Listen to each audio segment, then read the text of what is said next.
Think your Windows PC might be hacked? The scariest malware isn't the one that crashes your computer. It's the one that stays completely invisible. So let's check if your Windows PC has been hacked. Press Windows plus R, type MRT, and hit Enter. This opens Microsoft's built-in malicious software removal tool. Click Next, then choose your scan. If you just want a quick health check, select Quick Scan. It checks the places where common malware usually hides. But if you really want to make sure your PC is clean, choose Full Scan. It'll inspect your entire system. It takes longer, but it's one of the easiest ways to catch anything suspicious. Open Task Manager and look for programs using unusually high CPU, memory, or network activity that you don't recognize. Next, open Windows Security and make sure Virus and Threat Protection shows no active threats.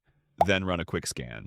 Now, press Ctrl plus Shift plus Escape, go to the Startup tab, and disable any startup apps you don't recognize after verifying they're not legitimate. Then open Command Prompt and run netstat-ano.